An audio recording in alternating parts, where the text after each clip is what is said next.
Alright guys, so my skin is already prepped and everything, and as for moisturizer, since this foundation can be more drying, literally the first thing everyone had told me was you need to prep your skin. And for me, I always deeply hydrate my skin just because of how much dryness I do get.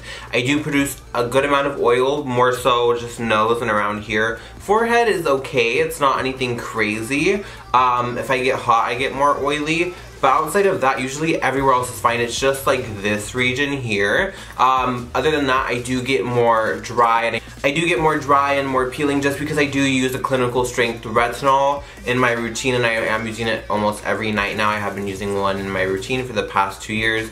Brands do vary, but I have always been using a retinol for probably about 2 years now. But I do get dryness, so as for moisturizer, I actually used this Aven Rich Compensating Cream, which for anyone else I wouldn't recommend for daytime, but I like that it makes my skin very supple and hydrated, and even after about 5 minutes it almost feels like I put nothing on because of how much my skin absorbs hydration. It's honestly like crazy, but that's just my personal skin type. I mean, everyone else has their own skin concerns and whatnot.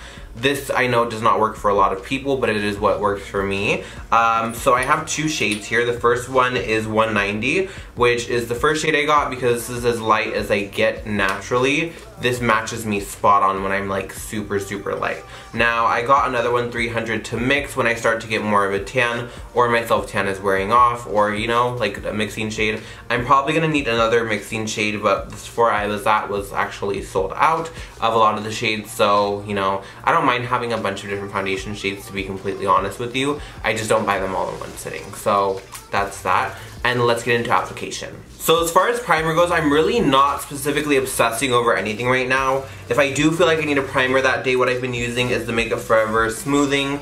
My favorite of all time has been Professional. I've probably been through 6 of those. I just haven't gone around buying one, and I feel like my skin looks okay without primer lately because of how far my skin has come. So I don't always use a primer, but if I do use one lately, it has been Makeup Forever. For the sake of the video today, I'm just not going to, so yeah. So what I'm going to do is I'm actually going to take some 190, and for me, if you guys know me, I don't actually ever use a foundation brush, and I just pumped out 3 pumps, and I'm going to apply this all over. I might mix in a little bit of the other shade, but this foundation does oxidize. It oxidizes a little bit, or sets down a little bit. It doesn't oxidize throughout the day though, it's just an automatic type of thing, like it automatically just kind of sets down to the shade. It doesn't get darker throughout the day though. Now, as far as comparison goes, Urban Decay All Nighter is probably the worst when it comes to that dry down where it actually starts to get darker. Like Urban Decay, I have to buy like 3-4 shades lighter. This one I probably have to go 1 shade lighter, or 2 if anything. So it's not anything too crazy. You can even see now that it has darkened. Like if I take a little bit, like that looks lighter than everything else. So it automatically just starts to go a little bit darker. And I'm taking my Real Technique sponge. This is my go-to. It's always gonna look dirty no matter what I do to it. I have boiled it, I have washed it, and these just look so ugly because they're orange, and then my foundation color mixes in, and it's not cute. So I actually just washed this before this. It's ugly again. So I don't know what to tell you.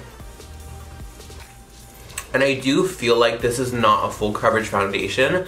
It's definitely a good solid medium, I would say personally, on my skin. So I love it. I have loved it since I have got it, and I have not put it down. And it actually really wowed me because this past weekend I've had a lot of work events that were probably a good 8 or more hours that I have worn this foundation, and I needed it to look good all day, and it really did. Now I will say that if you do get dry patches or anything, you need to exfoliate and deeply hydrate because this will emphasize them, and I do feel like it almost gets drier throughout the day sometimes. Not every single time I've worn it, but probably the second time I wore this, it actually started to feel like it was getting tight dry, probably about 4 hours in. It was really weird. So I don't know, that hasn't happened to me again since then, but something to know. So this is a foundation, a full 3 pumps all over my face. I do have a lot of like darker little acne scars. Even if I don't touch breakouts, I do get a lot of darkness. That's just how my skin works. and you can kind of see it here and here.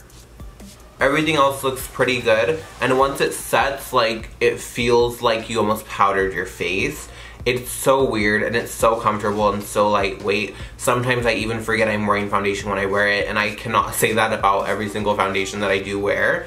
And it just blends so nicely, but keep in mind that this does dry down relatively fast. This isn't something that you want to leave on your skin for a long time. You want to put it on and you want to blend it out right away. So I would really pay attention to that too. This is as like oxidized as it gets overall. It doesn't get any worse than this. And yeah, I love it.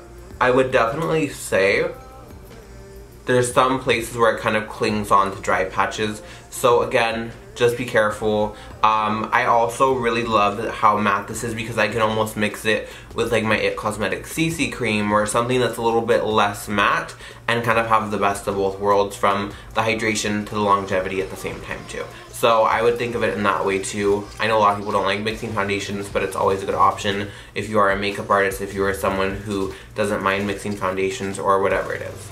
But yeah, so off camera I'm going to finish off the rest of my face and I will be right back. Alright guys, so this is the finished look with the foundation on.